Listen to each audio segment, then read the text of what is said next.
ya que se me ha entregado en este sencillo acto eh, la dirección del evento.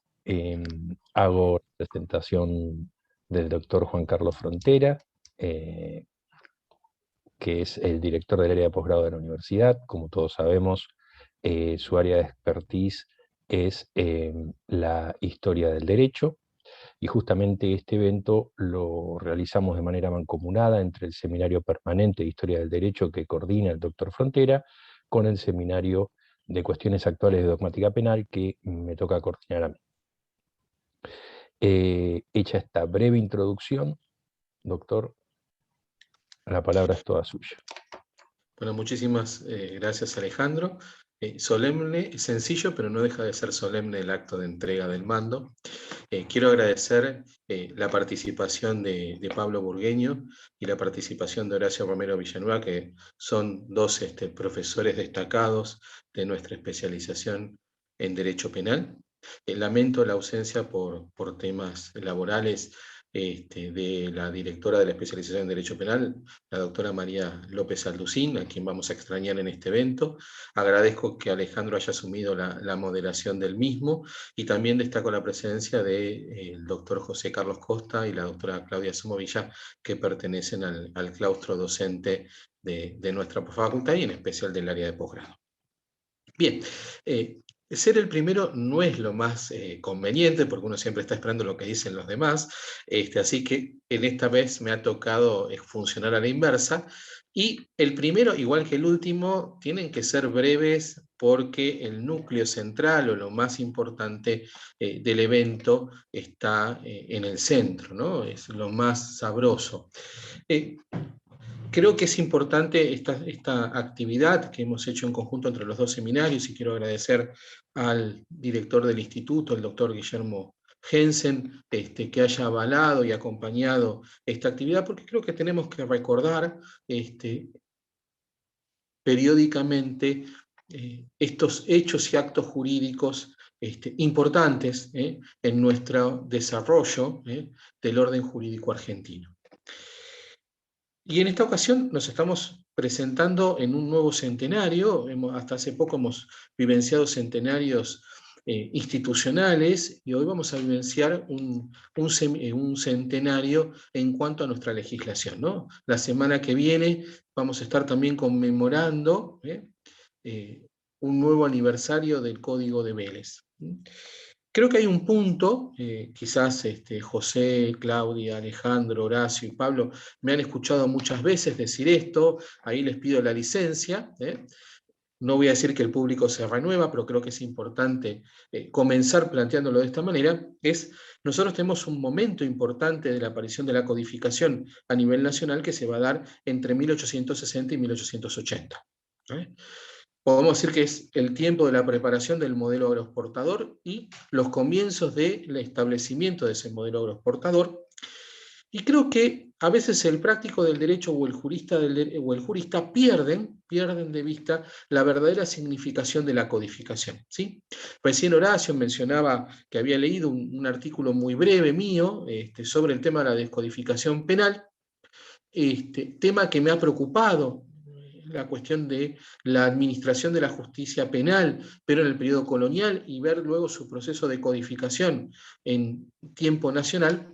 Pero hoy tenemos que entender qué significa y cuáles son las consecuencias de esa codificación que se da en esas 3 décadas o 2 décadas y media.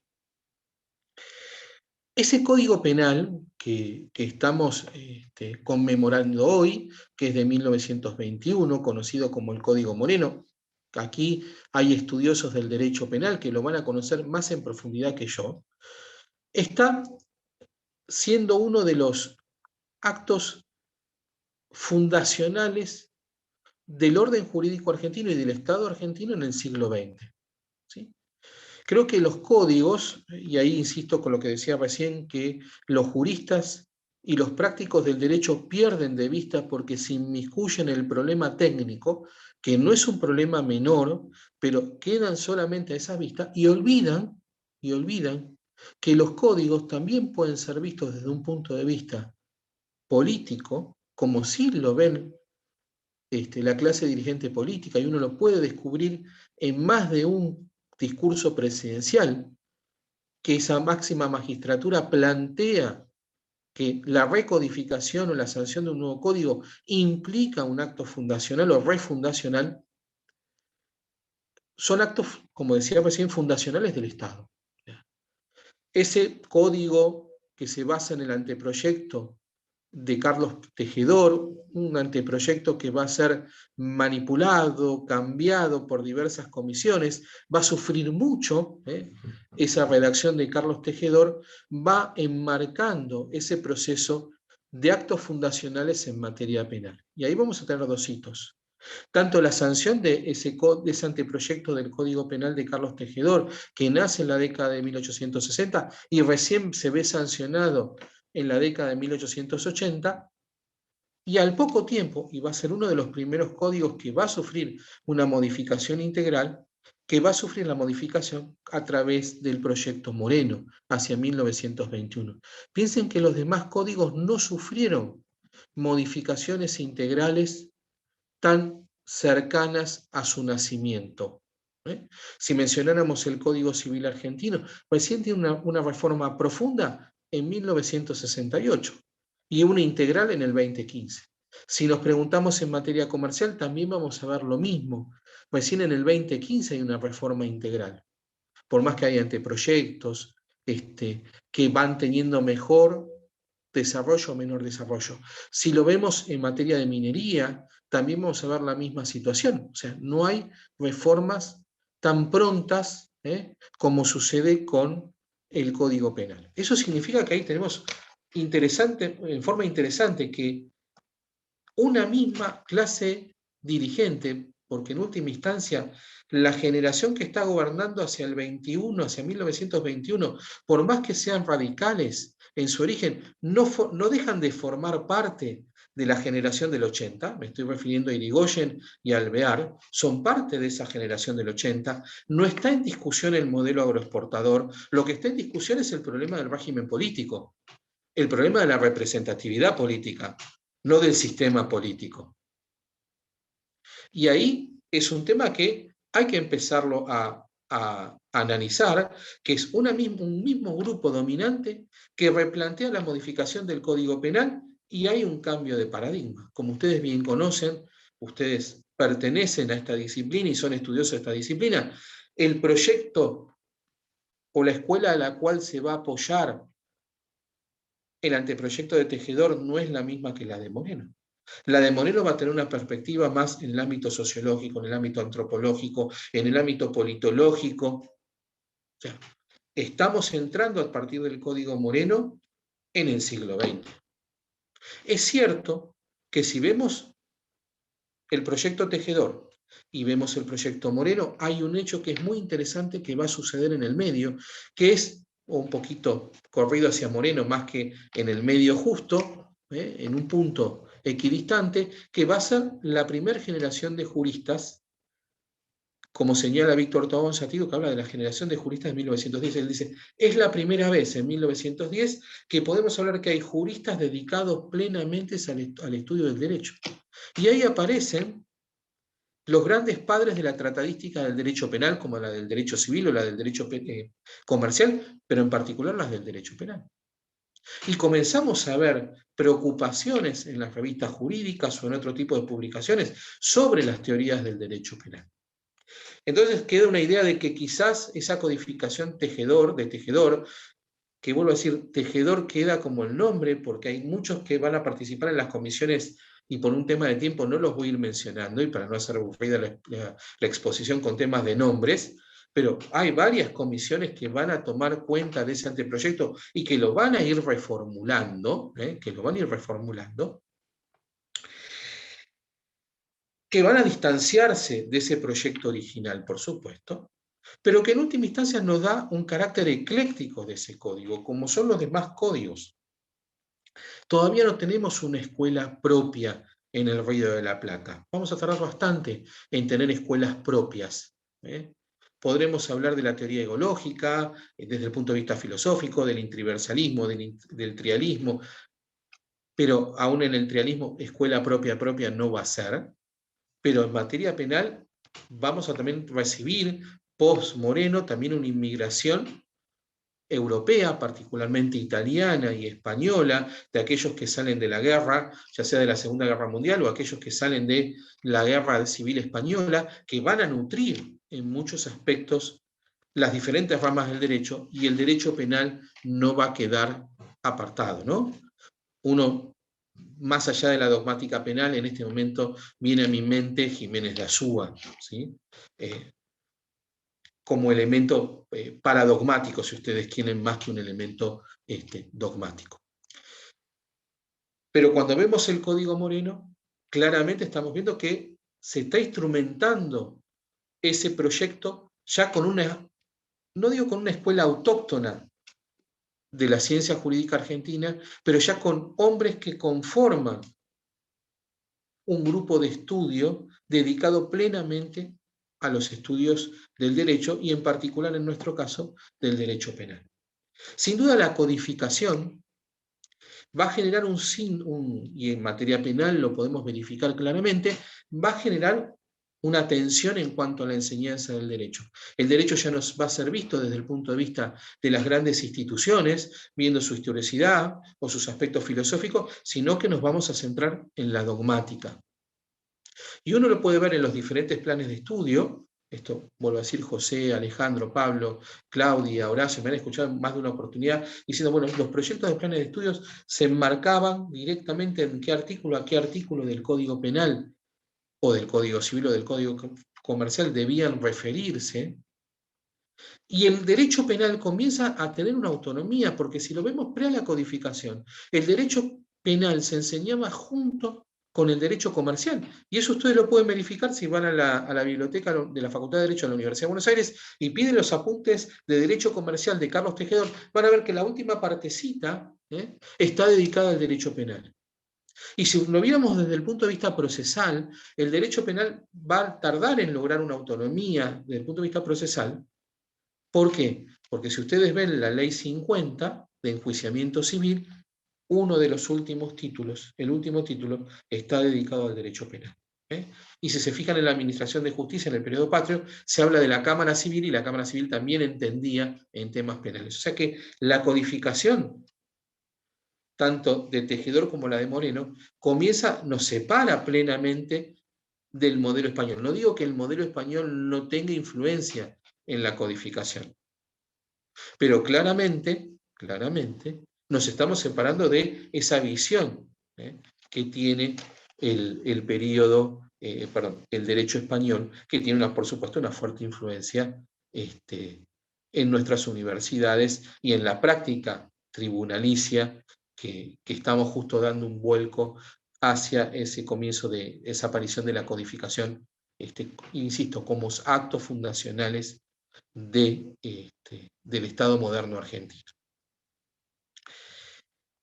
Esa metodología del código no necesariamente va a ser recepcionada plenamente en los planes de estudio. Si ustedes observan esa división entre parte general y parte especial, es tomada por algunas escuelas de derecho, no necesariamente por todas las escuelas de derecho, y si nos fijamos en algún plan de la Facultad de Derecho de la Universidad de Buenos Aires, el derecho penal casi se enseñaba integralmente, se enseñaba la parte general, la parte especial, y además el derecho procesal penal, como una gran materia que aglutinaba todos los contenidos o todas las instituciones del derecho penal. Esto, por ejemplo, si lo vemos aquí en la Facultad de Ciencias Jurídicas de la Universidad de El Salvador, se mantiene esa idea de penal general por un lado, penal especial luego y procesal penal separado. Y si lo vemos en el plan de estudios en el nuevo plan de estudios que diseñó junto con sus profesores en ese momento, Alejandro Ciruelo, de la especialización en Derecho Penal, ustedes van a observar algo muy similar, ¿no? Penal general, luego penal especial y luego procesal penal. Y la parte general del derecho penal está, aquí hay alumnos de la especialización, pero fíjense que esto no es no pensado o es de manera fortuita, está acompañada por lo que sería psicología y criminología criminal, lo que es criminología y luego más avanzado aparece criminalística y medicina legal. Pero fíjense que las primeras materias que uno va viendo en la especialización van acompañando los conocimientos de penal general. Por supuesto, ahí ustedes están observando y ya darán cuenta de algo que yo dije al principio, que esa dogmática invade o impacta fuertemente en los estudios del derecho penal y fuertemente en la enseñanza del derecho penal, casi volviéndola en algún momento de carácter exegético. Pero el derecho penal y esta codificación Moreno yo creo que tiene una fuerte influencia en lo que voy a decir ahora, no queda enredado en la dogmática, a diferencia de lo que podemos ver en el derecho privado. Esa dogmática del derecho privado, quizás con una fuerte influencia francesa, no permite ver más allá de la norma. Aquí está José Carlos Costa, Claudia Somorilla, que además de cultivar estudios históricos, son romanistas. Uno ve que esa dogmática comienza a segmentar fuertemente el derecho y por momentos se puede perder la unidad, ¿no? Y también esa dogmática genera una separación con la filosofía, con la sociología, con la historia. Pero si uno avanza y un poco ve esa codificación de Moreno, ve que junto a otros movimientos que se van a dar en forma contemporánea, como el krausismo, el espiritualismo, el regreso a las ciencias sociales, uno puede ver que esa codificación intenta revincular la dogmática con lo metajurídico, si ustedes me permiten como tal. Y eso va a tener una influencia directamente en la enseñanza. Por eso, cuando uno ve el desarrollo de los estudios de derecho penal en Argentina y lo compara con el mundo del derecho privado, claramente el penalista va más allá de la dogmática y comienza a tener preocupaciones por los aspectos criminológicos, sociológicos, psicológicos, psiquiátricos, médicos, antropológicos. Hay mayores preguntas. Quizás uno podría decir, como sucedió en antaño y sigue sucediendo después, en manos del penalista está la libertad de las personas, ¿no? No está simplemente el patrimonio, sino está la libertad de las personas, y si hubiese pena de muerte, estaría la vida de las personas en sus manos. Así que las preocupaciones van mucho más allá. Es cierto que cuando uno ve la expresión de la elevación del anteproyecto Moreno y comienza a leer las preocupaciones que surgen del codificador y de su equipo en torno a la implementación de esta nueva normativa, está la preocupación de la reinserción del reo en la sociedad. Otra de las cuestiones que el penalista ha tenido a lo largo de la historia, ¿no? La cuestión de la pena, que no es una cuestión menor, ¿no? Esa pena que no puede ir más allá de la sanción por la conducta realizada, pero que también tiene que garantizar que el sujeto de derecho no deje de ser sujeto y pueda reinsertarse en la sociedad para ser un recurso válido en esa sociedad. Perdón que lo he dicho en términos tan economicistas, ¿no? Algo que está plasmado en la Constitución, las cárceles, el carácter de las cárceles y el fin de la cárcel. El Código Penal también, por supuesto, en esa bajada, en esa, digamos, plasmación, en ese elemento concreto de ese principio constitucional, tiene que dar cuenta. Y la preocupación, uno lo puede notar claramente en la nota de elevación de motivos del anteproyecto. Bueno, me he excedido, ya estoy sobre los 15 minutos, 20 minutos, perdón. La idea es que uno hablara 15 minutos. Así que Alejandro, muchísimas gracias, estoy abierto a preguntas y espero que haya servido como un marco para esta introducción. Noto que el tema de la descodificación, seguramente Horacio sabe más que yo, así que quedará en sus manos si él lo quiere mencionar en algún momento. Gracias, Alejandro. Muchas gracias, Juan Carlos. Felicitaciones. La verdad que la exposición, al menos en lo que a mí respecta, me dejaste servido un montón de puntos sobre los que voy a volver. Yo les propongo, para darle un poco más de dinamismo a la charla, si les parece, que concluida la última exposición, que va a ser la del profesor Romero Villanueva, que ahí se formulen las distintas preguntas que hubiere a los panelistas, ¿sí? Ahora viene la exposición de también profesor de la especialización en Derecho Penal de nuestra universidad, el doctor Pablo Burgueño, quien tiene a su cargo las materias de Psicología y Psiquiatría Criminal. Él va a puntualizar sobre su expertise y cómo esto se relaciona con la cuestión de la responsabilidad y la imputabilidad en la persona delincuente. Doctor Burgueño, muchas Bueno, gracias. muchas gracias, doctor Cilleruelo. Gracias a todas las autoridades de la facultad por dejarme hablar, yo médico, entre abogados. Yo solamente sé de medicina, no sé de derecho, pero bueno, después de tantos años en la facultad, algo del derecho conozco. Muy poco, pero casi nada. Lo que quiero empezar a hablar en este seminario, primero hacer una referencia de un médico legista decimonónico, Paul Broadel, que tuvo una sentencia que fue, hoy por hoy sigue siendo vigente. Y dice, si como médico debo exponer como testigo, permanezco como médico. No tengo que vengar a una víctima, una persona culpable para condenar, y ningún inocente que salvar. Debo mantener mi testimonio dentro de los límites de mi profesión. Esto lo dijo Paul Bourdelle en 1970 y pico, 1870 y pico, perdón, y hoy por hoy muchos colegas míos, desgraciadamente, se olvidan de esto. Desgraciadamente se olvidan de esto. Y esto está dentro de la ética profesional. Bien, haciendo este introito, lo que yo quería remarcar, o me parece más interesante para todos, porque nos implica también tanto el tema de la justicia como el tema de la salud, y ver qué se está haciendo con los delincuentes que tienen trastornos mentales, hoy por hoy. Y la bendita o maldita ley de salud mental, que no es nueva la ley de salud mental, porque ya tiene 11 años. Ya les adelanto que la ley de salud mental, cuando fue publicada en el boletín oficial y se trató al libro cerrado, una fría noche de noviembre a las 3 de la mañana, se proclamó o se promulgó sin ningún tipo de presupuesto. Es una ley que no tiene presupuesto.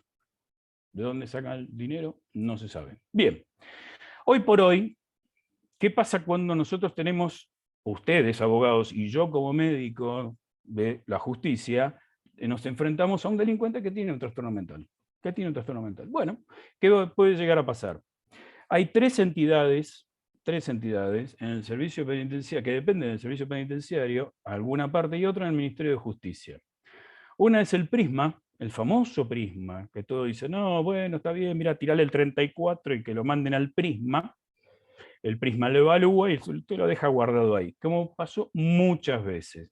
Originariamente era el programa interministerial, porque era salud y justicia, y ahora se llama Programa Integral de Salud Mental, y solamente depende del Ministerio de Justicia. El Ministerio de Salud no depende más.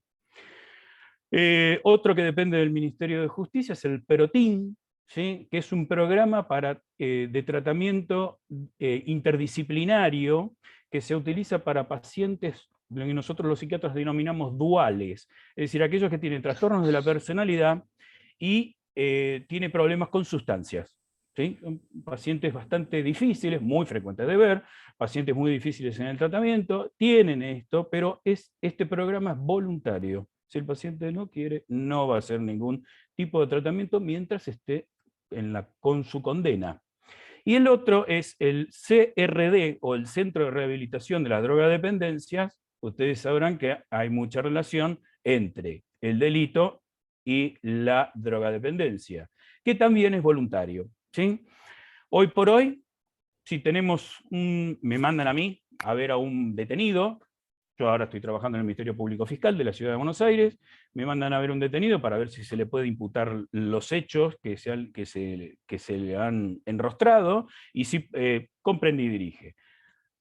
aparte, depende el código procesal de la Ciudad de Buenos Aires, específicamente nos pide que si es ver la capacidad procesal de una persona. Nosotros tenemos que determinar la capacidad procesal de la persona y después la capacidad si pudo comprender y dirigir al momento del hecho.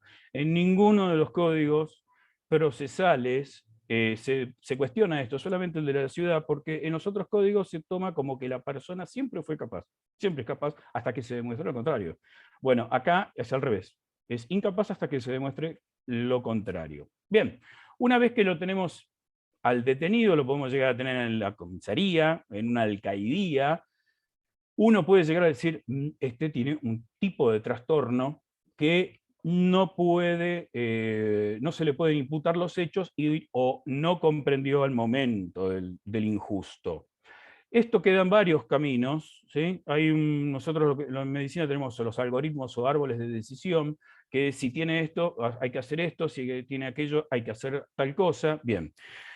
El algoritmo que se está utilizando, que nosotros de a poco porque esto está cambiando semana a semana.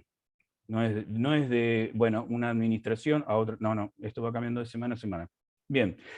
Un detenido está en la comisaría de alcaidía, se pide la evaluación para su ingreso en el Prisma, ¿sí? ¿Cómo se tiene que pedir? Por mail. Se pide por mail, estamos en tiempo de pandemia, recordemos. Se pide por mail en forma programada, que se lo va a hacer por vía remota, por Zoom, los días lunes y miércoles. Imagínense ustedes cómo están las alcaidías y las comisarías de la Ciudad de Buenos Aires. No estoy hablando de provincia de Buenos Aires, no estoy hablando solamente de Ciudad de Buenos Aires. Bien, algo pasó, algo tocaron. Bueno, no importa, sigo. Una vez que si es una urgencia muy importante, se pide como una excepción y se hace una evaluación por Zoom. Esta evaluación por Zoom es para ver si reúne los criterios de internación psiquiátrica, pero que están normados por la ley 26657. ¿Sí? Es la situación de riesgo cierto e inminente. ¿Sí? Esta es la famosa ley, que en su mismo artículo 23 dice que esa ley no debe ser utilizada en el código, en el encuadre del artículo 34. O sea que no tiene aplicación la ley 26657 dentro del marco del artículo 34, ergo dentro del Código Penal argentino. Pero bueno, parece que ustedes lo suelen hacer. Suelen usarlo, cosas que no se usan. Bien. En esta evaluación que hace el Prisma por Zoom, para ver si reúne los criterios, los criterios son riesgo cierto e inminente. Nada más, ni nada menos. Bien, si dice que no, por Zoom, se dice que no ingresa. Y ustedes se quedan con el detenido. ¿Sí? Si dicen que sí, ahí pasa una evaluación presencial en el Hospital Penitenciario Central, en el HPC. Presencial. Primero hay que ingresar al HPC, no cualquiera entra en el HPC. ¿Por qué? Si viene de la comunidad, de una alcaidía o de una comisaría o de algún lado, tiene que estar 14 días en aislamiento en el HPC, siempre y cuando en el HPC haya cama. Cuando terminan los 14 días, se lo va evaluando el Prisma queda al lado del HPC, se lo va a ir evaluando hasta que se determina si sigue o no sigue. Si sigue, perfecto, pasa al Prisma, entra en el programa del Prisma. Si dicen que no, vuelta otra vez a su lugar de origen. Cuando esto es en el área metropolitana, cuando vienen de otros penales que no son del área metropolitana, lo que tienen que hacer es, no tienen que hacer el aislamiento, pero tienen que, igual como entrar para el país, tienen que entrar con un PCR, ¿sí? Desde, por ejemplo, de una provincia al Prisma, que es acá en Ezeiza. Tienen que hacerse una PCR y detección de antígenos para ver si no trae el famoso coronavirus. ¿Sí? Es la única forma de entrar. Es como entrar a Ezeiza, o como era hasta hace poco entrar en Ezeiza. Si no reúne los criterios, vuelve a su lugar de origen. Si estaba, por ejemplo, en la provincia de Tucumán, volverá al penal de la provincia de Tucumán. Si está ¿Está enfermo o no está enfermo de la cabeza? Eso es otra cuestión. ¿Sí? ¿Qué pasa con el prisma? Muy bien, en el prisma solamente se asiste terapéuticamente a aquellos ingresados o detenidos que están en proceso o están condenados. Están en proceso o están condenados. Cuando se cierra la causa penal, no pueden estar más en el prisma. Se tienen que ir. ¿Por qué? Porque el prisma está solamente hecho para los procesados, mientras está el proceso, o los condenados. ¿Qué pasa cuando uno se le dice el 34? Dice, no, bueno, no, pues no comprendió ni dirigió, listo, bárbaro, perfecto. Se lo sobresee, lo largan, listo, ya está. Macanudo, porque no comprendió ni dirigió, listo, ya está, se va. Se va. Que no hay lugar, en el prisma no puede entrar. No hay lugar. Esto se está viendo, se está evaluando entre el Ministerio de Justicia, el Cuerpo Médico Forense de Nación, entre las distintas defensorías oficiales y todo el andamiaje jurídico y penitenciario. Acuérdense que el prisma tuvo un momento muy difícil con un encontronazo con Francisco Muñolo, el procurador penitenciario, porque tuvo unas informes bastantes de denuncias, que bueno, eso fueron hace unos años que ahora cambió. Si no puede estar en el prisma, bueno, ¿qué hacemos? Hay que aplicar una medida de seguridad, pero no, ya le tiraron el 34, es decir que el proceso terminó, absuelto o sobreseído, como opinan ustedes. Esto yo no lo sé, lo saben ustedes. ¿Dónde va a cumplir las medidas de seguridad que dice el código? ¿Sí? Esto es desde el año 21, como lo que yo escuché recién a Juan Carlos, desde el año 21 que se dice que, bueno, tienen que cumplir las medidas de seguridad. ¿Dónde las van a cumplir? ¿Qué problema?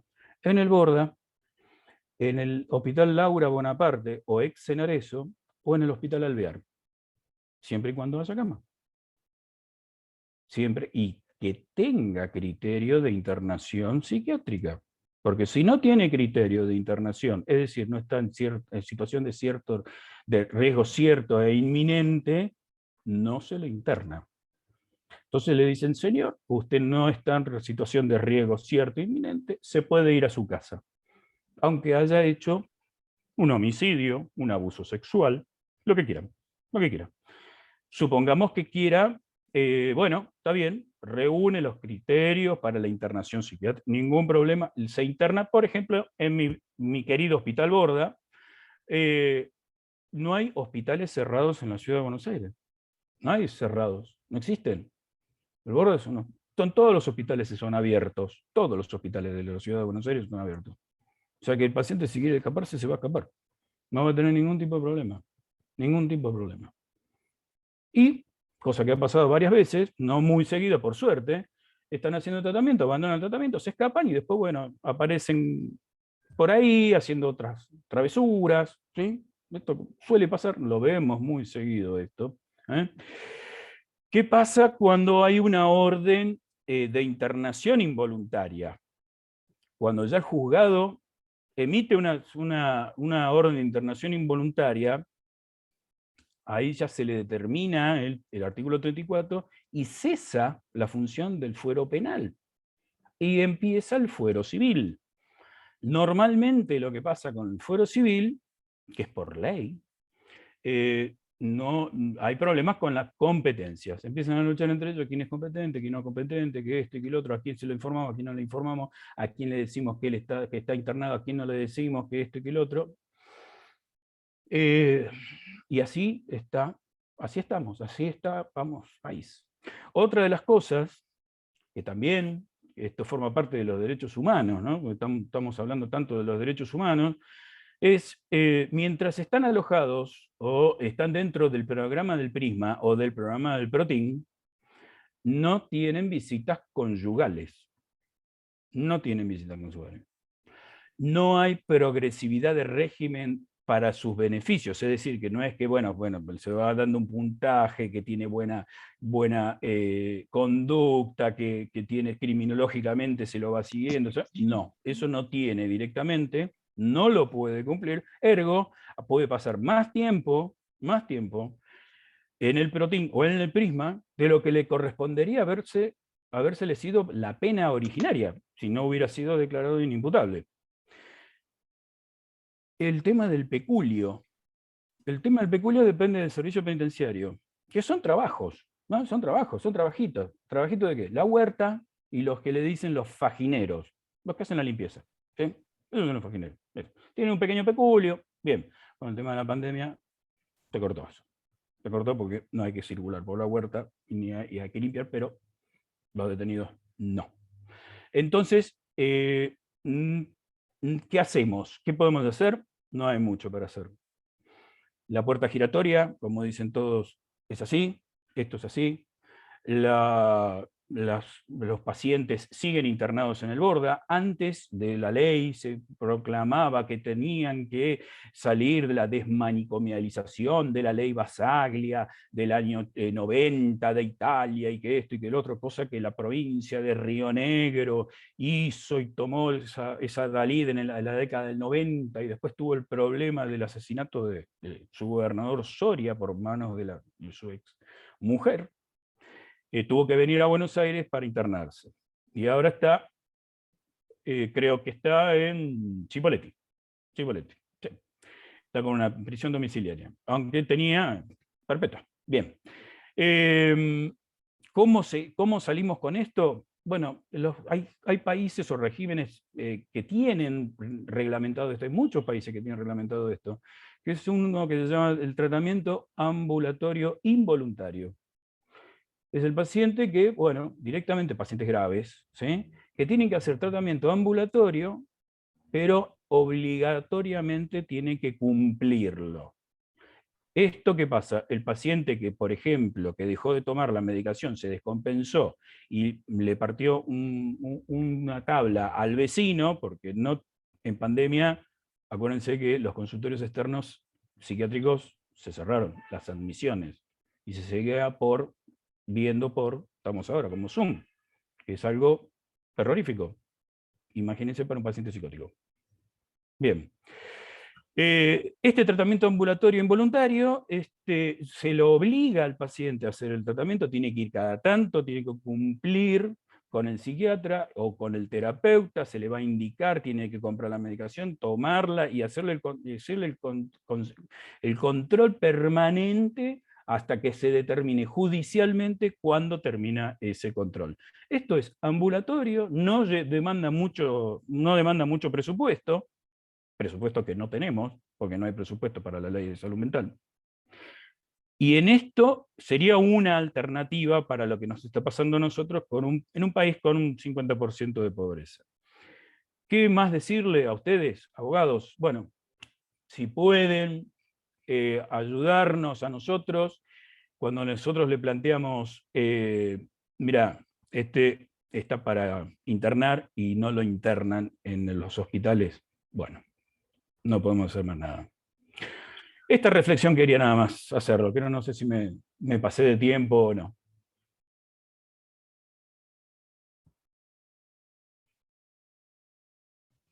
Muchísimas gracias, Pablo. No, por favor. Muchísimas gracias por el aporte que haces. Obviamente este aporte está vinculado netamente con cómo funciona o cómo debería funcionar toda la cuestión vinculada a la salud mental y aquella fórmula del 34 original que surgió, que era, bueno, la perturbación de las facultades mentales por cuestiones morbosas, etcétera, etcétera, etcétera, y la facultad de los jueces penales de disponer una internación. Y, si querés, sin ton ni son, y de manera descomedida sale una ley que hasta donde tengo entendido no ha tenido en cuenta siquiera a los profesionales de tu especialidad. Es una ley en la que se habla de salud mental, pero los especialistas de salud mental no fueron convocados para ser consultados aparentemente sobre el punto, con lo cual ocurren en la práctica esta serie de dislates graves, porque personas con problemas realmente complejos no solo no son tratadas, es decir, sus derechos humanos no son respetados, sino que además pueden constituir peligros para terceras personas. Claro. Complejo. Bueno, te agradezco mucho, Pablo, la exposición. Ahora vendría mi turno. Gracias. Voy a tratar de no extenderme mucho.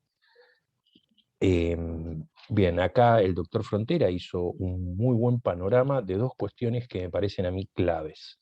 Por un lado, ¿qué pasa políticamente con una ley, en este caso un código penal? ¿Y qué pasa con la interpretación dogmática de estas leyes? Y como una tercera cuestión muy rápida, siempre que puedo trato de hacerlo, introducir o por lo menos llamar la atención para romper el mito de que la dogmática penal, o al menos determinada visión de la dogmática penal, es algo foráneo. Cuando en realidad, por ejemplo, el propio código de Tejedor, la primera parte, que era propiamente la parte dogmática, había seguido de manera muy, no vamos a decir a pie juntilla, pero había seguido muy de cerca lo que era el código bávaro de 1813, y la segunda parte había seguido, entre otras cosas, de manera también bastante cercana, al código peruano, si no recuerdo mal, de 1875. Sepan disculpar las fechas porque estoy citando de memoria y no es exactamente lo mío la historia del derecho. ¿Qué es lo que sucede con este código, con esta codificación? Bueno, de alguna manera sucede lo que planteaba el doctor Frontera. La Argentina pasa a una situación de modernidad y a una situación política de la Constitución ya de un Estado con otras características de lo que venía a ser el Estado postcolonial, esta cuestión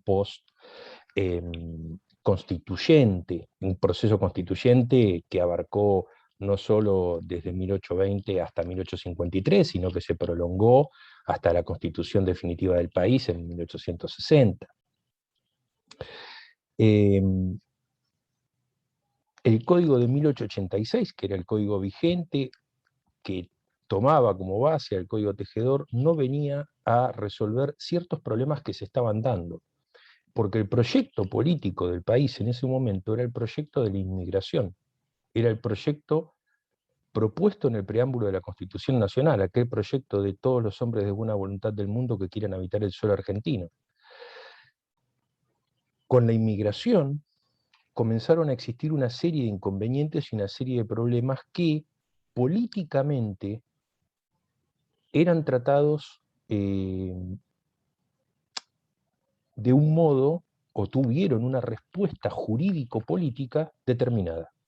El Código Penal venía a cumplir este rol, por eso necesitaba surgir un Código Penal. Ustedes tengan en cuenta, esto no ha sucedido exactamente con el Código Penal, pero sí con muchas reformas, por ejemplo, con una ley que termina introduciendo, previa al Código Penal, pero que termina introduciendo los delitos que hoy conocemos como instigación pública a cometer delitos, asociación ilícita, etcétera, que fue una ley que se sanciona con posterioridad al atentado de Falcón, de Ramón Falcón, el jefe de policía.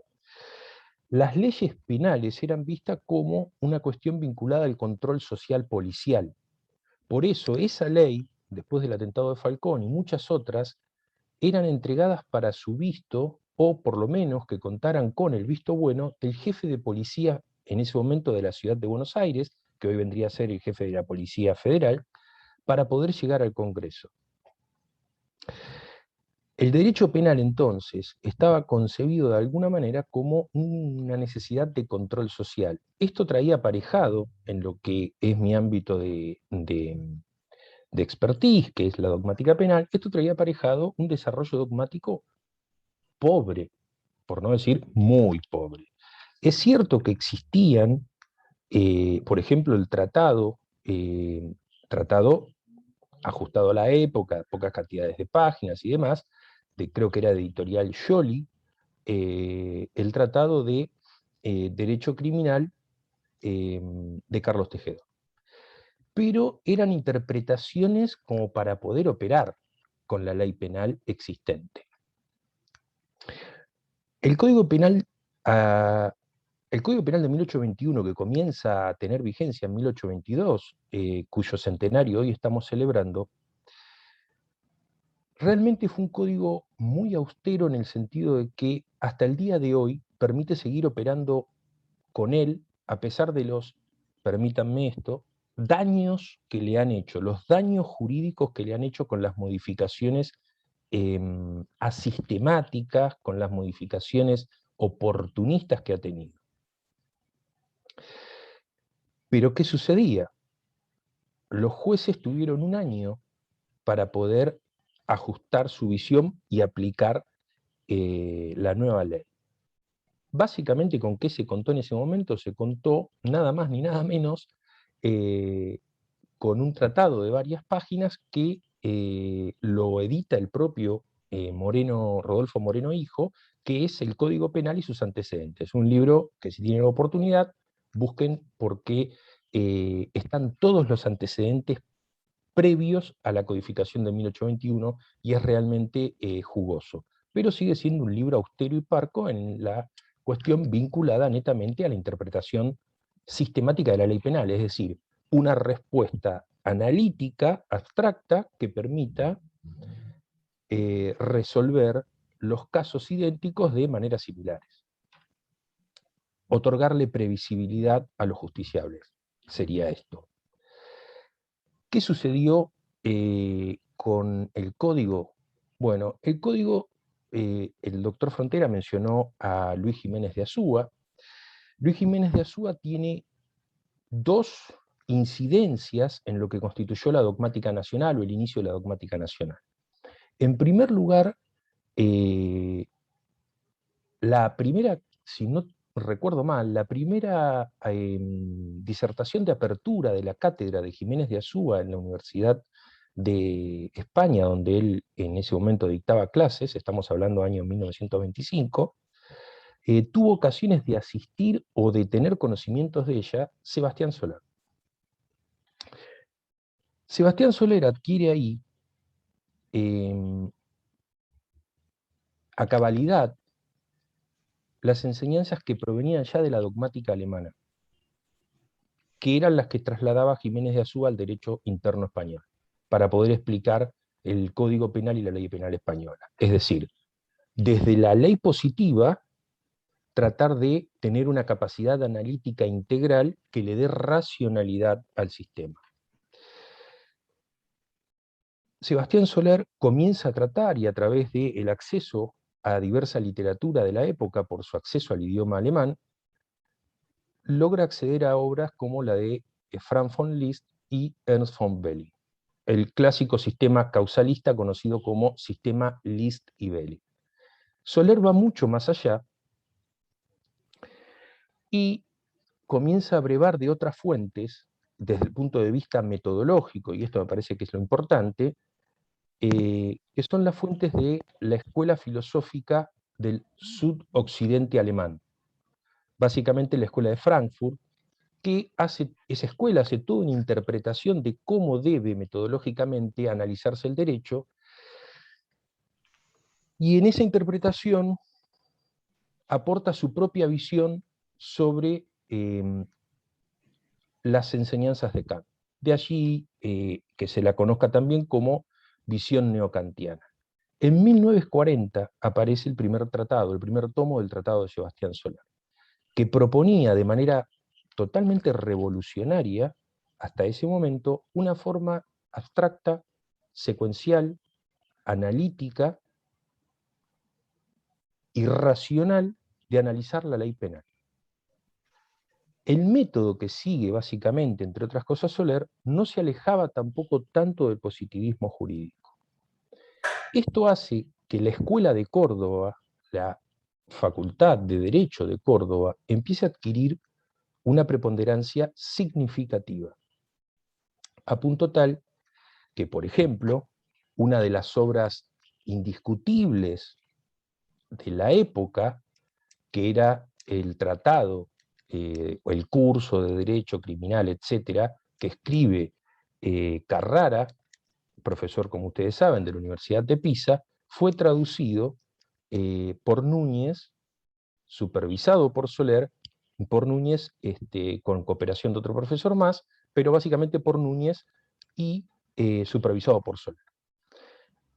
La Facultad de Córdoba adquiere un volumen analítico y una producción analítica muy importante, llegando a traducir distintas obras del alemán al castellano como para darle una solidez a todo esto que estaba circulando, al margen de traducir el Tratado de Carrara, que la verdad, en donde mayor incidencia tuvo este tratado, y creo que la tiene hoy, no solo por la magistral pluma que tiene Carrara para explicar las cosas, sino por la capacidad analítica y demás, es sobre la parte especial. De hecho, si ustedes van a los libros de Núñez, se van a encontrar con que las citas obligadas son de Carrara, el libro que él tradujo. ¿Qué es lo que sucede? La Universidad de Buenos Aires, francamente, venía muy a la saga de lo que era una capacidad analítica de la ley. Se limitaba a prácticamente una aplicación práctica de la ley, es decir, no una aplicación teórica, una aplicación práctica. Lo que limitaba la capacidad de alcance, lo que diversificaba las posibilidades de respuestas. Bueno, todo esto cambia por circunstancias políticas. Básicamente porque Jiménez de Azúa, por circunstancias políticas, tiene que irse de España y termina en Argentina. Primero pasa por una universidad de La Plata, y luego termina en la Universidad de Buenos Aires, donde crea un instituto donde terminan confluyendo en ese momento ciertos jóvenes penalistas, y que empiezan a brevar de nuevas fuentes del derecho penal alemán. Si bien Jiménez de Azúa seguía siendo causalista y metodológicamente estaba girando alrededor de esto, lo cierto es que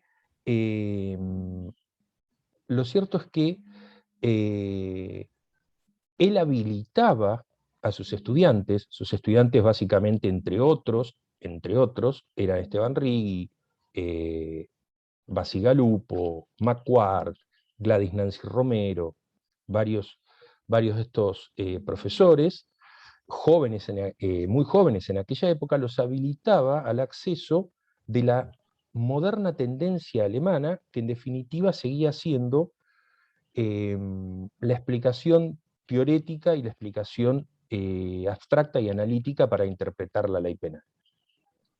Esto trajo grandes disputas, a punto tal de que las disputas más grandes fueron entre Bacigalupo y Núñez, donde creo que a partir de la década del 70 la cuestión quedó definitivamente dirimida a favor del finalismo, porque lo que se estaba en Alemania en ese momento ya había ganado consenso jurisprudencial y consenso dogmático, y para decirlo de alguna manera, consenso internacional.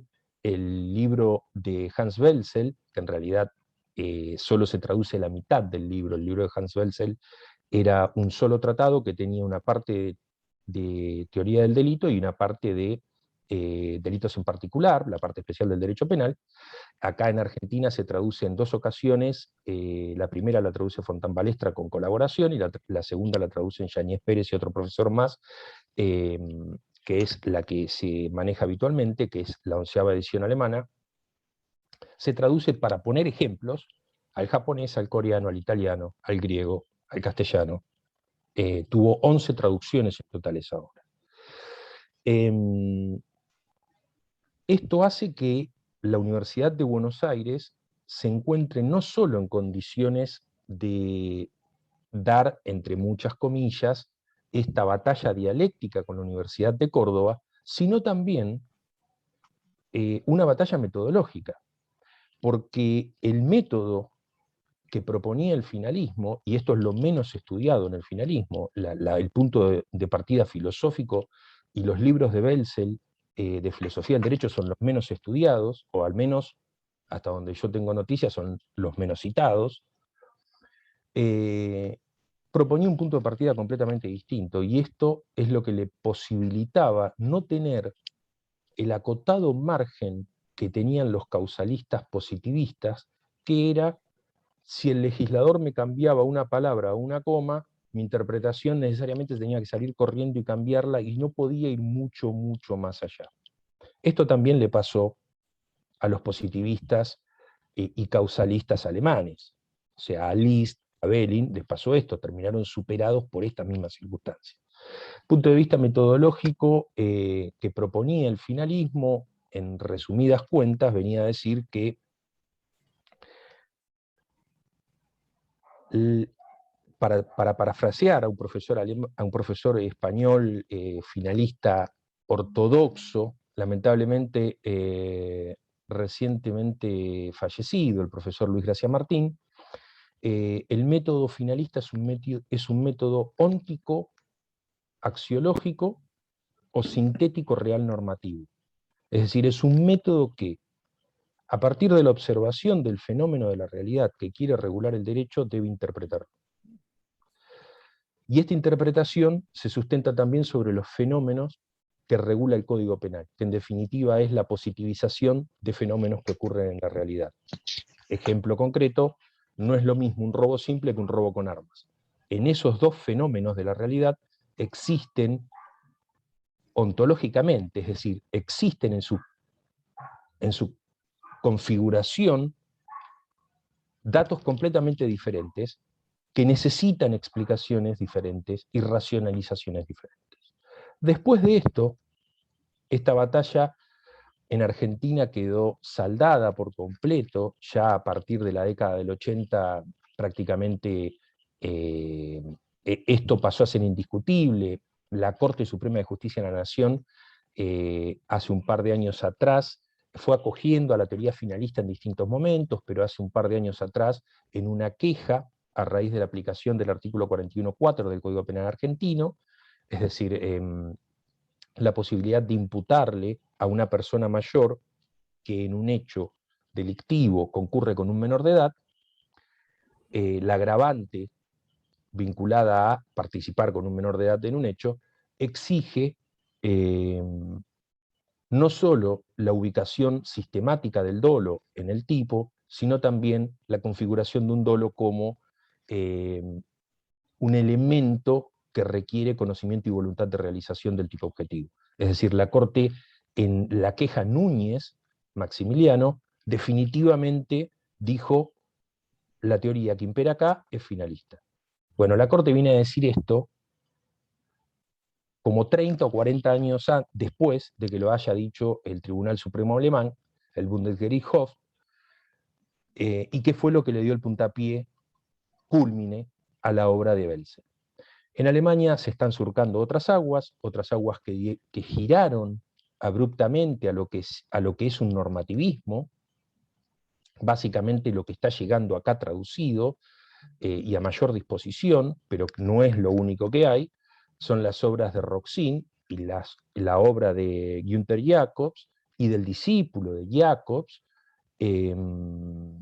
Michael Pavlik, y ahora estamos asistiendo, aún no tiene traducción castellana, pero ya estamos asistiendo a la reelaboración del Tratado de Roxin a través de su discípulo, el profesor Luis Greco, discípulo de Roxin, de origen latinoamericano, es brasilero,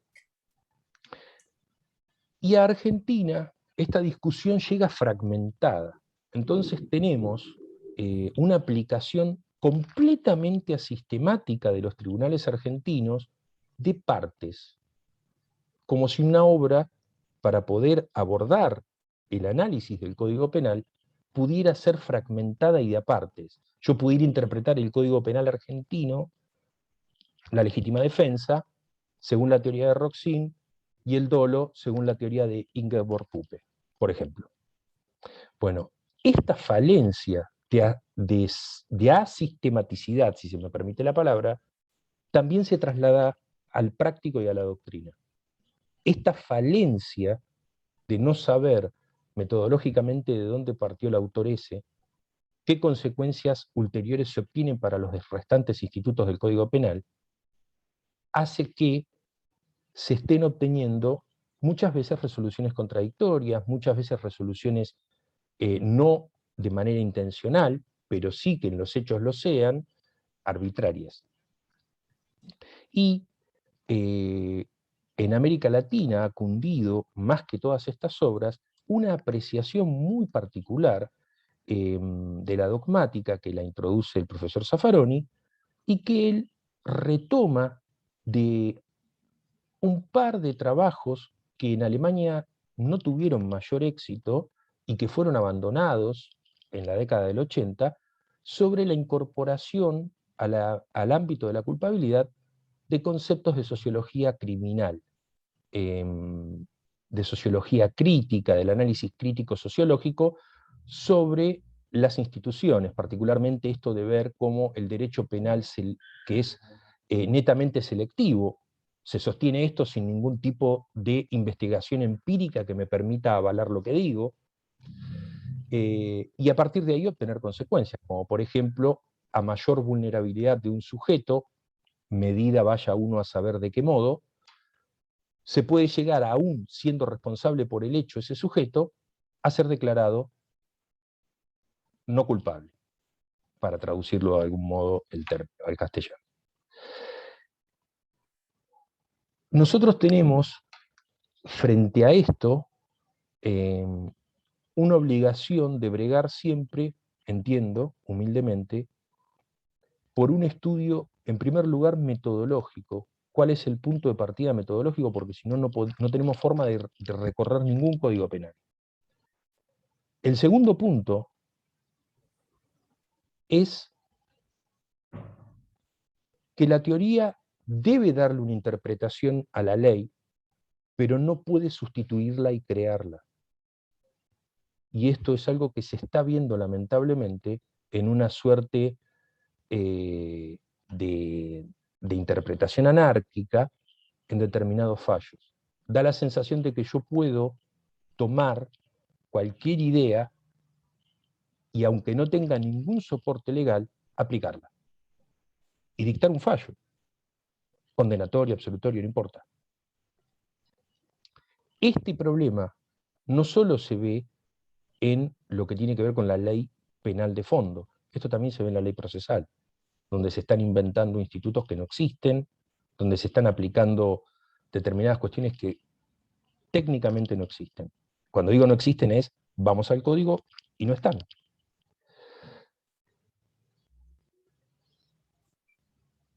Y por último, y ya para cerrar esto, la necesidad de despejar esta idea de creer que porque una teoría pudo ser desarrollada en determinado país, sí o sí debe ser aplicada en el nuestro, o a la inversa. Indefectiblemente no puede ser aplicada en el nuestro porque fue inventada en otro país. Bueno, si esto es así, directamente no podemos aplicar ningún instituto de derecho procesal, porque la mitad de los institutos de derecho procesal, juicio abreviado, juicio por jurado, probation, y todo lo que se les ocurra, no tienen nada que ver con el derecho continental europeo, que es nuestra fuente madre. Tiene que ver con el derecho anglosajón. Por ejemplo, el instituto de juicio por jurados, para ir rápidamente a los hechos. Así que me parece que deberíamos reflexionar sobre qué aplicamos, cómo lo aplicamos y por qué lo aplicamos, y no rechazar ni prejuzgar ninguna teoría sin antes haberla analizado concienzudamente. Bueno, con esto termino mi exposición y ahora le doy la palabra, les agradezco mucho la atención y la paciencia, y ahora sí le doy la palabra al doctor Romero Villanueva, profesor de la especialización, compañero de la especialización del Derecho Penal de la Universidad de El Salvador, docente en grado, docente en otras universidades, y seguramente todos lo conocemos por la diversidad de publicaciones y obras que tiene, entre ellas el Código Penal comentado. Con lo cual, Horacio, la palabra es toda tuya. Muchísimas gracias, Alejandro. Bueno, obviamente solamente agradecer al Seminario Permanente de Historia del Derecho y obviamente el Seminario Permanente de Dogmática Penal, la invitación a dialogar entre nosotros, obviamente adherirme a las expresiones que tuvieron los expositores anteriores, el doctor Frontera, el doctor Burgueño y vos, Alejandro, Y al que le toca la última parte es la parte más interesante, porque puedo hacer una síntesis y hablar desde otros aspectos que son más interesantes, porque, como ya hablaron los anteriores expositores, me allanan el camino para lo que yo pretendo hacer. Y para entender un texto jurídico, yo siempre digo que, como dice Bernard Goldschmidt, tiene que entenderse tres fenómenos: el de dónde parte, a dónde estaba y a dónde quiere ir. Y esto tiene que ver también quién es el autor, Rodolfo Moreno Hijo, dónde fue la obra inserta en un contexto temporal y a dónde fue o a dónde llegó a estar, porque 100 años no es poco. Y les voy a dar un dato para que ustedes también evalúen la importancia de esta obra. El Código Civil argentino, obviamente de Dalmacio Vélez Arfield, al cual le hemos dedicado loas hasta 2015, surgió en 1868 y terminó sancionado en 1871-72. Fíjense que la Organización Nacional Argentina, o el proceso de codificación, como bien dijo el doctor Fronteras, empieza con la unión de lo que era la Confederación Argentina, hasta que en 1860, fíjense que en 1853-60 se unifica la provincia de Buenos Aires. Sin embargo, el Código Penal argentino recién llega en 1921. Y es extraño, llega de la mano de los conservadores. Y esto lo hace más apasionante porque en plenas tensiones entre el Partido Radical y un poco el conservadorismo, aparece una comisión muy particular. Esto también tiene que ver un poco también con homenajear a aquellos que obviamente pudieron hacer, perdón, esto lo tengo que hacer así porque no me puedo acordar todos los nombres de aquellos que estuvieron, así que quiero hacerlo de la manera más elegante. Y la comisión en su momento estuvo formada, perdón, lo hago así abiertamente porque tengo el machete detrás mío, conformada por socialistas, radicales y conservadores, con lo cual la obra de 1916, como anteproyecto, es producto de un consenso político que en su momento llevó mucho a avatares. Justamente lo extraño es que el partido gobernante era el Partido Radical y termina designando a un conservador como presidente de la misma, porque la comisión se formaba por Carlos Pradere, Jerónimo Barcos, Delfos del Valles y Antonio Tomaso como secretario, que es un poco el editor de la obra que después sale. Pero ¿quién es el presidente de la obra? Una persona que obviamente argentino, o nacido en 1879, fallecido en 1952, fue un político conservador. Lo extraño de todo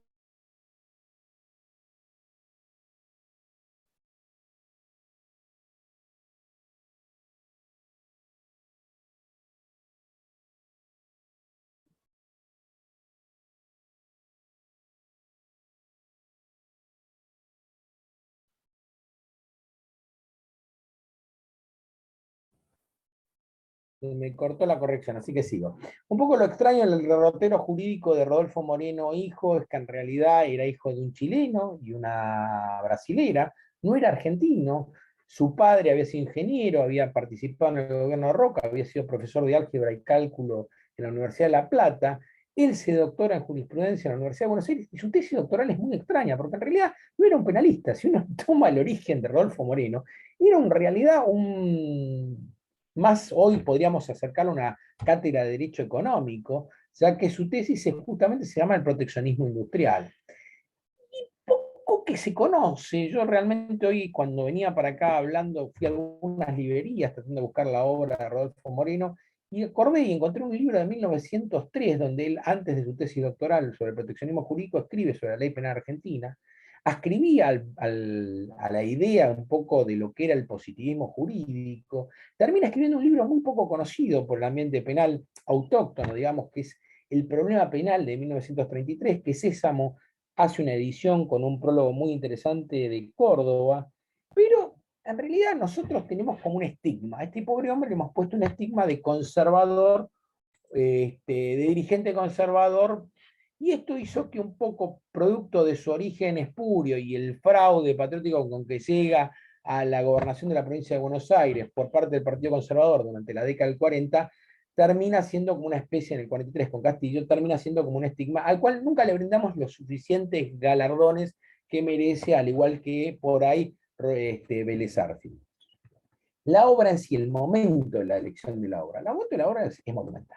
Es que quiere entender el Código Penal argentino, y esto lo digo de la parte de la crítica académica, que lo ha trasladado de sexista, de retrógrado, incluso de código clasista. Después vamos a ver que algunos ejemplos en el libro segundo, como el duelo regular, o el tema del rapto impropio sigue siendo discutible, o el advenimiento con la víctima en el caso de los delitos contra el pudor, como lo referenciaba el título originario del Código Penal, son concepciones que son propias de la temporalidad del legislador.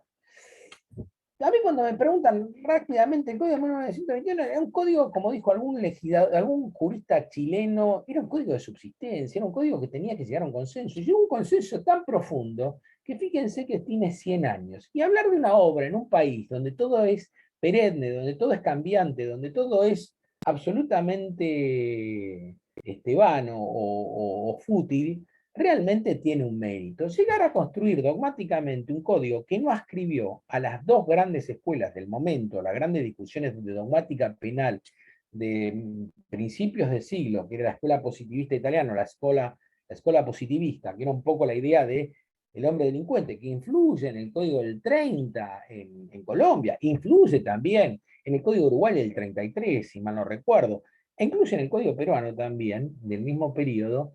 Es grandioso, fue una obra que realmente solamente aquellos que conocemos el derecho penal permite haber construido una dogmática estable. Fíjense que cuando uno ve la obra de Carlos Tejedor, como referenciaba el profesor Fronteras, era un marco de referencia porque en el medio se mezclaban legislación federal.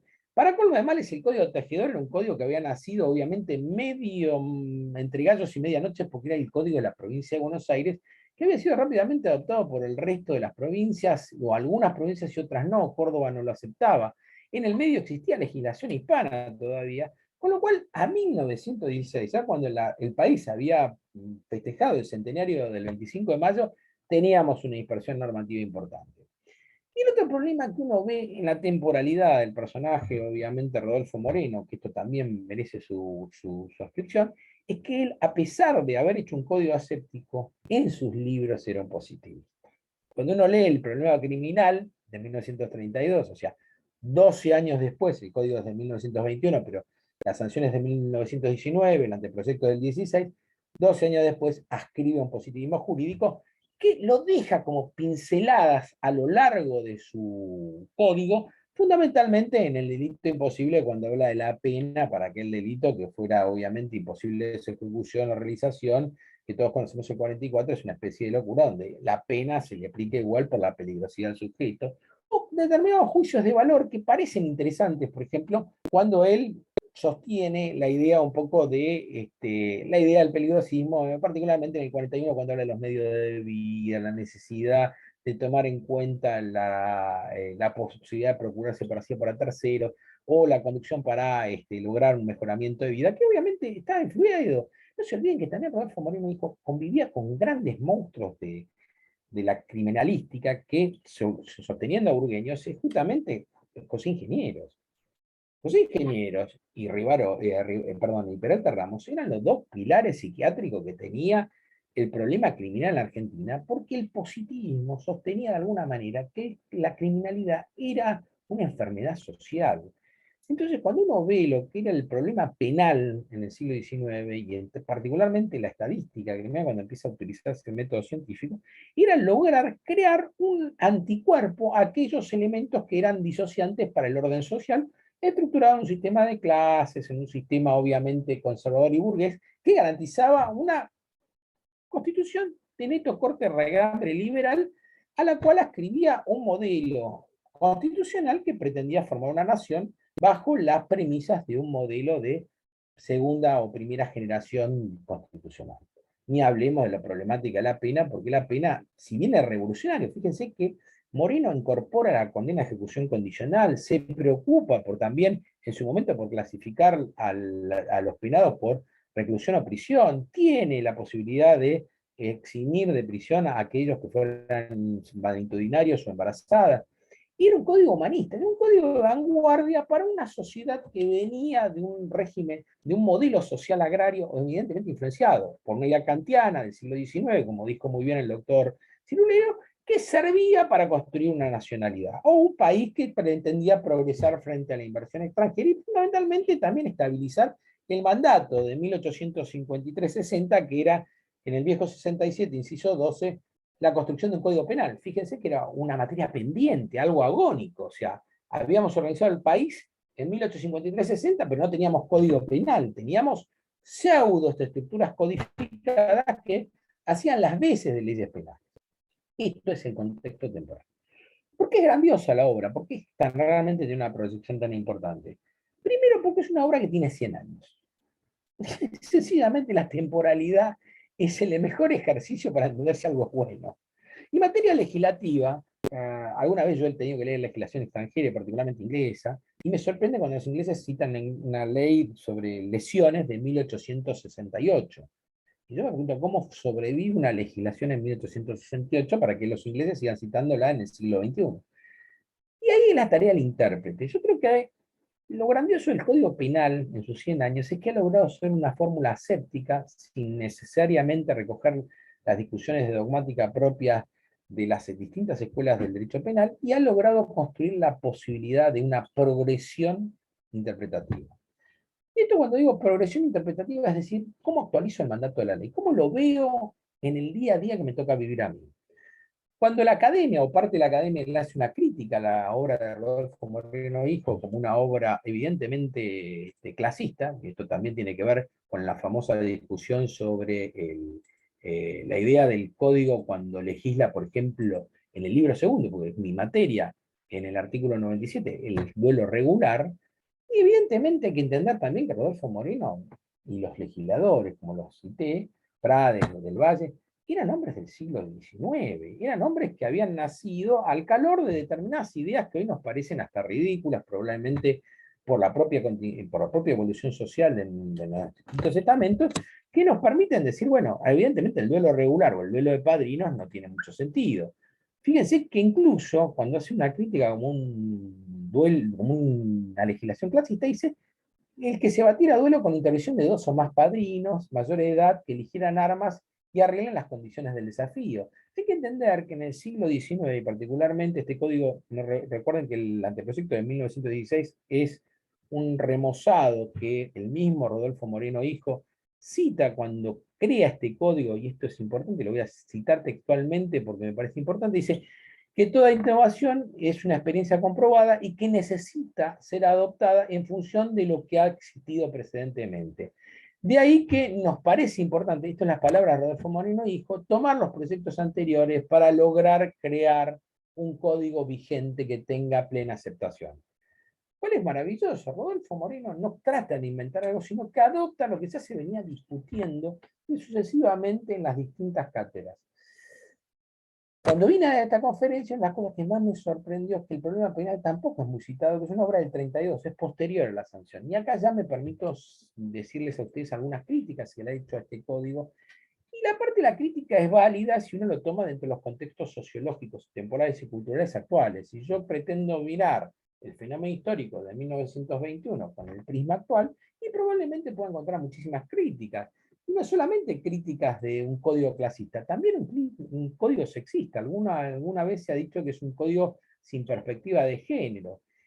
Y evidentemente bajo los patrones culturales actuales, juzgar al legislador en 1921, cuando la mujer todavía no tenía derecho a voto, y me permito citar el Código Civil argentino de Vélez Sarsfield, tenía una capacidad disminuida, y evidentemente tiene algo de razón la crítica. Fíjense que el 118 de derogado permitía el adulterio, y se considera un codelincuente a la mujer por el adulterio. Con lo cual, si ustedes me dicen, el marido en cambio tenía el privilegio de la manceba, era una locura porque uno lo mira de la parte especial, el amancebamiento implicaba hacer sobre la cama, con lo cual necesitaba una relación prolongada. Y es cierto, es que la crítica puede ser cierta, pero hay que entender la perspectiva de la época. Y no era lo más sexista o lo más grave que tenía el código.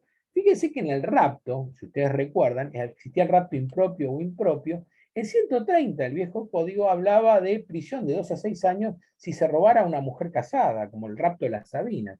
Claro, cuando uno ve los antecedentes legislativos en la obra justamente que citó el doctor Cirulero sobre los antecedentes del Código Penal, se recetaba el derecho romano.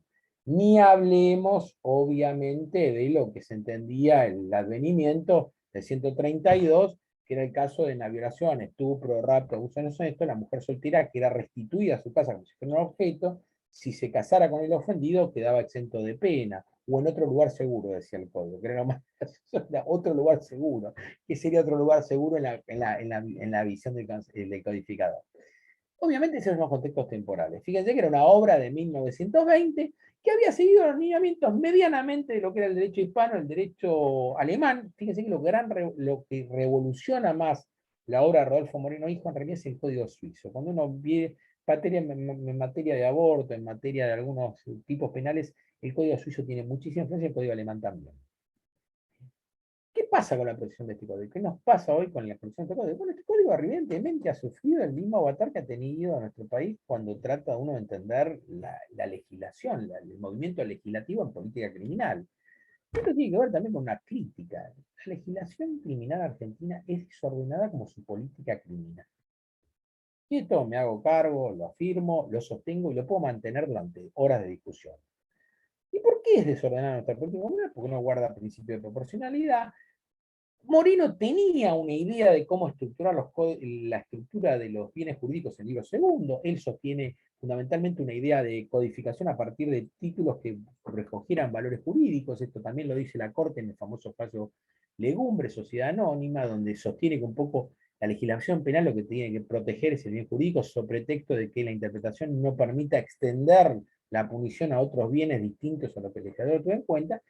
Y el libro segundo, más o menos, que es la materia que a mí me toca dar en el posgrado, tenía una coherencia interna. Cuando uno ve a Rodolfo Moreno, dice, bueno, la vida es un bien jurídico dentro del siglo XIX, y es absoluto. Fíjense que seguía un poco los lineamientos de Feuerbach en su viejo Código de Baviera de 1800, y más o menos uno lo va viendo y dice, bueno, este hombre es coherente con la legislación imperante. Y particularmente sigue con, obviamente, títulos que a nosotros hoy nos sorprenderían. Dice, ¿por qué seguimos con la vida y después automáticamente pasamos al honor? El honor no es una cosa vana en una sociedad agraria, con una estructura agraria, con relaciones sociales muy estables, con poca movilidad social, porque el honor representa la estimatio, la posibilidad de que otros consideren que yo soy digno de ser tratado, con lo cual en una sociedad de pocos componentes, particularmente a 1900, la sociedad argentina era evidentemente un boom, había sufrido un boom. Fíjense que creo que el censo de 1910 da por resultado que había mayor cantidad de inmigrantes que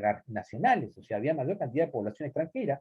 La necesidad de incorporar esa población extranjera genera dos institutos básicos, que es el servicio militar y la escuela militar y la escuela pública obligatoria, que ya lo tenían la generación del 80, a partir de la ley 1420, la de cual Moreno no era ajeno. Moreno era parte de la élite gobernante y obviamente tenía una nación, una visión de nación integradora de grandes capitales inmigratorios que tenían que incorporarse rápidamente a esa idea de Argentina, que era difícil. Incluso el Partido Radical en 1916 a 1920 lo que trata de hacer es incorporar esas tensiones que existían en el seno social, obviamente propios de una nación creciente, tanto en población, en conflictividad, en problemas, en diversidades, etc.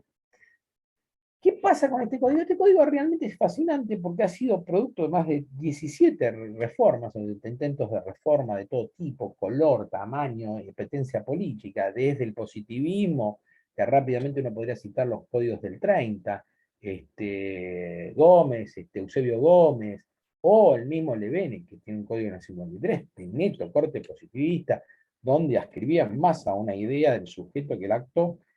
Uno va viendo que el código termina siendo roto. Y siendo roto por la voluntad del legislador, y el legislador de facto como legislador de iure.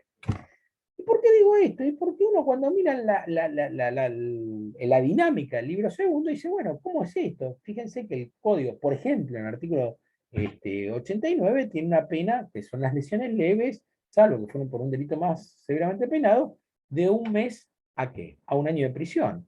Pero cuando va rápidamente a la construcción del 149 en su estructura originaria, se ha reprimido de 1 mes a 1 año el que ocultara en la justicia a un menor de la policía o de 15 años que se fuera sustraído, obviamente, o guardado, legalmente sometido y exigido por el juez. Sin embargo, con posterioridad, el Código Penal adopta un artículo 149 bis en el delito de amenazas, por ejemplo, en los delitos contra la libertad, que tiene una pena de 6 meses a 2 años de prisión. Esto es la máxima expresión de la incongruencia en la proporcionalidad. O sea, Si yo le pego a una persona, tengo una pena de 1 mes a 1 año. Sin embargo, si la amenazo de que la voy a matar, tengo una pena de 6 a 2 años de prisión. Perturbo más su libertad que su integridad física.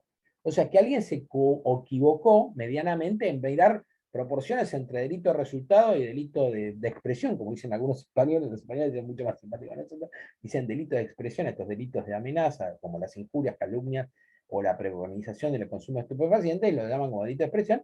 Pero es muchísimo más divertido para nosotros hablar de la incongruencia del Código Penal. Y esto hacía los casi 1.700 reformas que ha tenido el Código Penal en cuanto al libro segundo. Ni hablemos del libro primero que el doctor Silverio nos ilustró. Jamás se preveyó, por ejemplo, la imputabilidad disminuida en el 34. Termina siendo un artículo perdido, si ustedes me quieren, en el homicidio en estado de acción violenta, que permite atenuar la pena.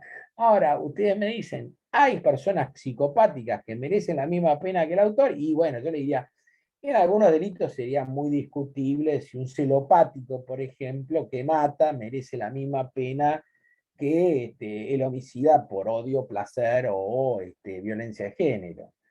Esto tiene que ver también con lo cambiante de las estructuras de la academia argentina. Y acá sí me voy a permitir hacer un pequeño paréntesis en esta discusión. La dogmática penal argentina se ha visto profundamente influenciada por la escuela alemana, y es bueno que esto lo sea, ya que gobierna, digamos, el pensamiento jurídico, digamos, mundial. Esto, el que sostenga lo contrario se equivoca. Uno lee la obra española, Mir Puig, Roxin es maravilloso, es un individuo. El mismo Metzger en la década del 30 influye profundamente tanto en Fontán Balestra como en el mismo Soler.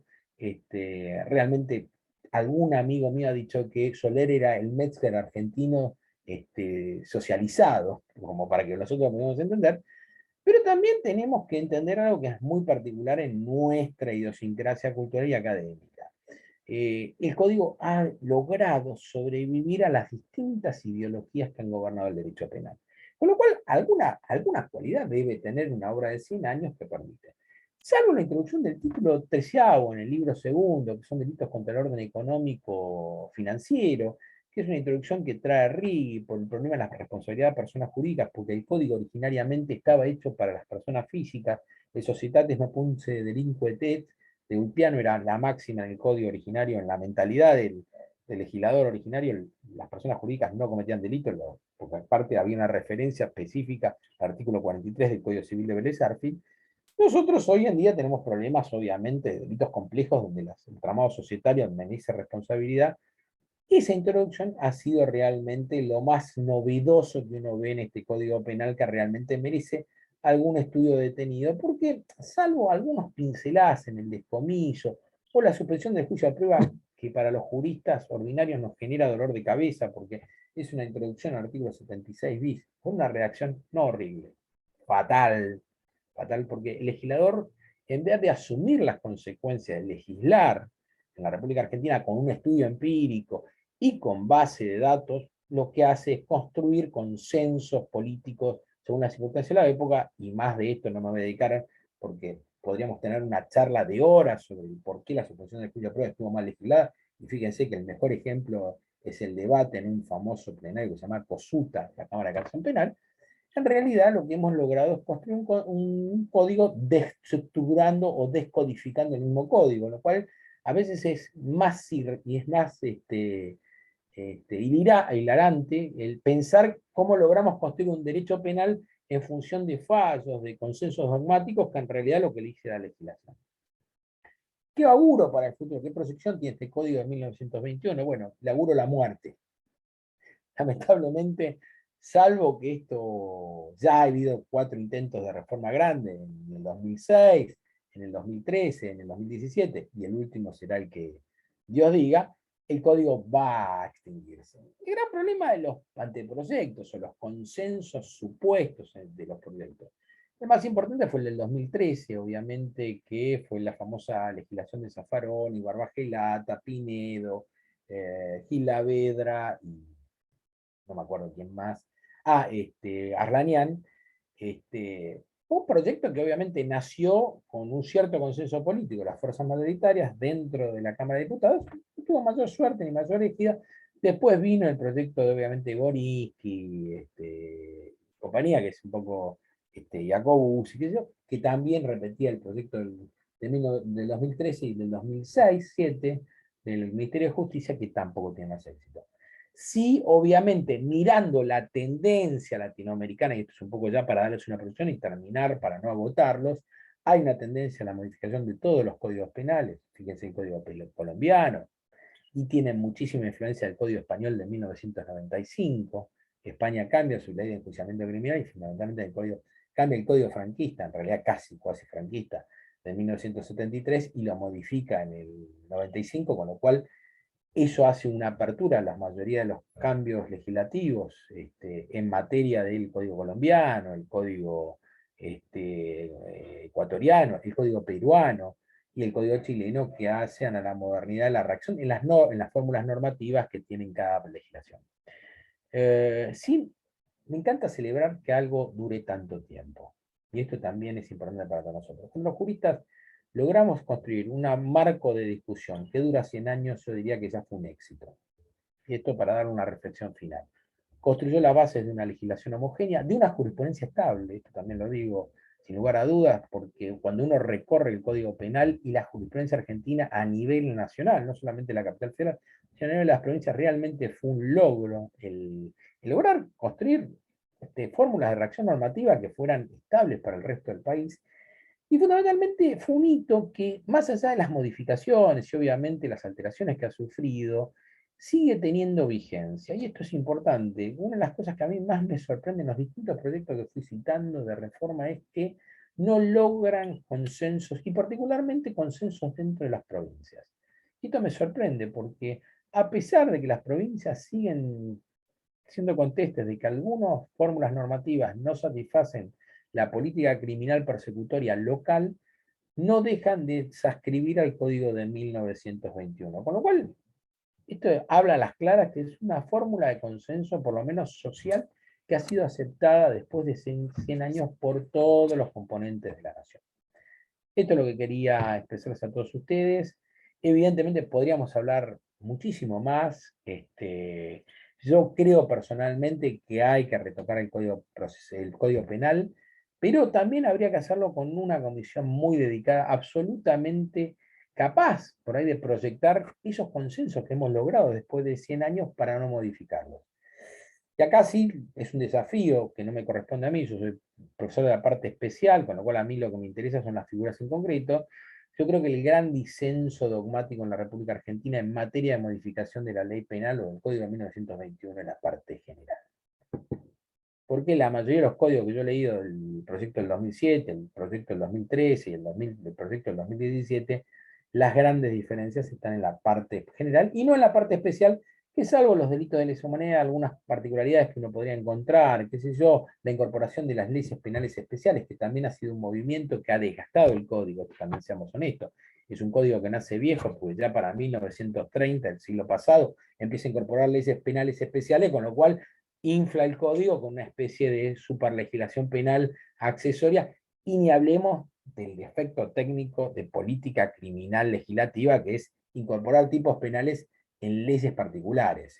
Cuando hablo de la ley de seguro, tiene tipos penales particulares, entonces el jurista, en vez de encontrar algo que se reúna más o menos sistemáticamente, se incorpora y se coordina entre sí, termina uno tratando de hacer una especie de diagrama de dónde está la norma que abarca el delito que al sujeto lo comprende. Esto es un tema que podría durar largas horas de discusión, que más que, yo diría como dice el doctor Fronteras, más que una descodificación, lo que ha pasado en la Argentina es una devaluación de la codificación. Y esto tiene que ver también con una particularidad de los distintos ejes temporales, donde uno va viendo que los distintos actores van llegando a criterios, digamos, de persecución penal relativamente coyunturales. Y esto lo digo con absoluta soltura, me hago cargo, o sea, hemos logrado construir un código penal en vez de con consensos temporales trascendentes, hemos logrado construir un código penal con consensos temporales coyunturales. ¿Está bien? Esto es todo cuanto yo puedo decir sobre este tema. No creo que pueda agregar más que lo que me han precedido los legisladores. Creo que es una obra monumental que va a extinguirse, que en algún momento hay que reformularla, pero por una cuestión simplemente de la propia estructura originaria que se ha ido quebrando. Les di ejemplos con El estupro, por ejemplo, de 132 hoy está derogado, el delito de adulterio también está derogado, pero todavía subsisten algunos artículos que deberían por lo menos ser un poco más remozados o un poquito mejor redactados. Proyección futura, indudablemente va a entrar en una corriente de modificación. El gran miedo mío es, como decía el doctor Silureo, es que terminemos copiando procesos normativos que no son autóctonos, o sea, que no son propios, o sea, construir la reacción penal, si bien uno está dentro de un universo cultural común, no puede ser una simple traslación de conceptos. Por eso es tan interesante el Código Moreno, porque si bien copia fórmulas de lo que era el Código Suizo, el Código Germánico, termina siendo un poco un código local, es un código propio, que influye en toda Latinoamérica en su momento histórico. Hoy obviamente ya no tiene la influencia que sufrió en la década del 30, el 30 y el 40, pero que fue una obra absolutamente grandiosa y digna de ser, obviamente, estudiada por todos nosotros. Vuelvo a repetir, los juristas le prestamos muchísima atención a lo que dicen otros juristas extranjeros cuando deberíamos mirar cuál fue la obra de Rodolfo Moreno, en realidad, y de la Comisión Legisladora. Esto también lo digo como autocrítica para mí. Yo, por ejemplo, hoy, cuando estaba preparando la conferencia, descubrí que mi biblioteca no tenía la legislación penal argentina de 1908, que había escrito Rodolfo Moreno, donde él sí ha escrito el positivismo. La encontré y la compré obviamente en alguna librería alrededor de librerías de tribunales, y me quedé sorprendido de ver cómo era la evocación de jurista de un individuo que, presidiendo una comisión, fue legislador, diplomático, escritor, periodista, abogado, juez, porque incluso fue procurador ante la provincia de Buenos Aires, y terminó siendo diplomático y obviamente gobernador de la provincia de Buenos Aires. Con lo cual, me parece que es un digno homenaje rendirle por lo menos este momento de encuentro entre todos nosotros, y le agradezco el tiempo que me dispensa.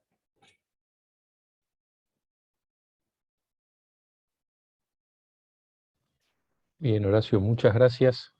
Muy enriquecedor todo el panorama que has brindado. Ahora pasaríamos a la ronda de preguntas o cuestiones que quienes han asistido, quienes están aquí, pudieran tener. Simplemente pueden escribirla y manifestar a quién quieren formularle la cuestión o abrir el micrófono y formular la cuestión.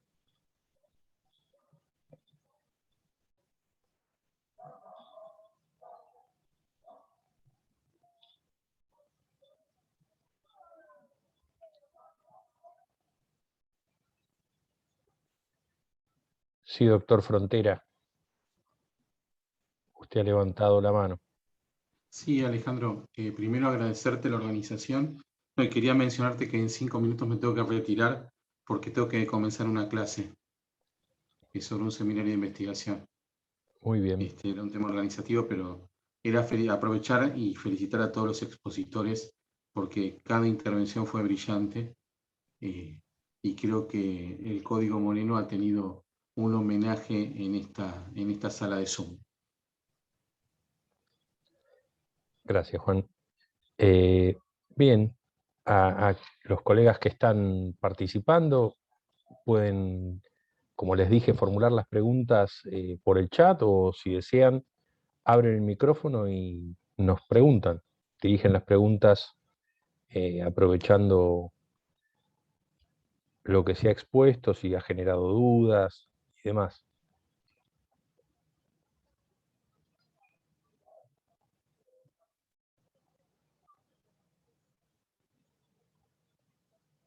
Bien, si no hay cuestiones, daría por cerrado este evento donde nos hemos reunido para agasajar en el jubileo de sus 100 años al Código de Rodolfo Moreno Hijo, una obra que, como más o menos quedó expuesta en la charla, duró 100 años y creo que va a durar varios más, aunque comparto lo que dice Horacio, va a llegar a su fin necesariamente, pero a pesar de ciertas cuestiones que ha tenido el código, por ejemplo, la introducción, como pequeña crítica, la introducción del artículo 35 tomada del Código Penal italiano y con una mala adecuación en la Argentina, o dos figuras incompatibles entre sí, el artículo 165 y el artículo 80, inciso 7, que ha generado gran debate. Estas fueron modificaciones asistemáticas de aquella época. Más allá de todas esas cuestiones, lo cierto es que, al menos desde el punto de vista dogmático, es un código que, como dijo Horacio por ahí, permitió la interpretación de todas las teorías, de las causalistas, de las finalistas y de distintas teorías. Y esto tiene que ver con que el código no fue concebido desde una teoría o desde una perspectiva dogmática. El código fue concebido desde un consenso político y desde la necesidad de sacar una ley que pudiera regir de una vez por todas a la nación.